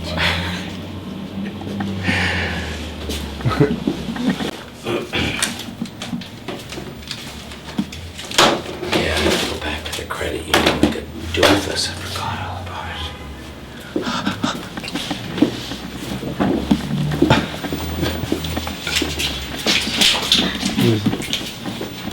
Say ass clown. Zan drew it. Awesome. Hey, here I am sitting at the FilmWorks desk. Haven't worked here for over 5 years, I'd say, maybe even closer to 10. But I did casting in Halifax from 1980 something to whenever. It was great. Hundreds of films and commercials, and kept real busy. But about how many years ago, 10 years ago, actor told me I couldn't act and cast. So I wasn't allowed to be at the helm of FilmWorks anymore. So I passed it on. Sheila Lane sits here. My daughter Zoe sits in the other office with Justin. And they're working on 2 films right now. And they're a growing concern. I'm still a partner, but I don't draw much from FilmWorks. It's pretty well self-sustaining, but it's not a huge profit maker, I'll tell you. But I've enjoyed casting a lot because I got to meet so many people. I can hardly name any Canadian or American actors, other than Dustin Hoffman and that kind of thing. But for a while there, I knew just about every actor in the Maritimes. Yep, they actually gave me an award from ACTRA at the same time they told me I wasn't allowed to cast anymore. They gave me a lifetime membership. So I saved $250 a year for my membership fees. Ta-da! That's going on over $2,000 by now. That's pretty good money. For just doing what you love to do, that's pretty cool. That is cool. Yeah. When Trailer Park started, John? Yeah. With the One Last Shot, that film. Yeah. Was that tied to FilmWorks? Oh yeah, we did the first 5 seasons of Trailer Park Boys. We cast, including the pilot. Oh, we did most of the Trailer Park casting. We did that, but we did everything. We did Titanic. We did Dolores Claiborne. We did some big films. A Kirk Douglas film. We did a Sandra Bullock film. We did a lot of stuff here. I mean, hundreds of films. Stan Luke? Afghan Luke. I'm not sure. I wasn't working here then. 1252. We got a good reputation though, because we work hard. I worked 18 hours a day. I remember years ago, for Dolores Claiborne, I got up at 6:30 in the morning. This was 6 weeks straight, and I got up at even earlier than 6:30 in the morning, 5:30, drove for 3 hours down to Annapolis, taught theater school there from 9 until 12, then drove back to Halifax 2.5 hours, manned the office till about 5:30 or 6, and then drove down to Lunenburg and arranged the extras for the following day, and many times I didn't get home till after 12 o'clock in the night. So, yeah, I worked hard. Do you enjoy coming back in here? I come here once a month for sure to do the books, to pick up the receipts and to take them to the bookkeeper. I used to do all the books myself for years and years, but it just got too much of a pain, especially since I'm not that good at bookkeeping. I am good at paying my bills on time, and anybody who wants some advice, if you have credit cards, pay them off at the end of the month, even if you have to borrow money from the bank, because there's no point paying 18 or 23%. It's just ridiculous. Wait it out. Yeah, pay. Thanks, John. Thanks.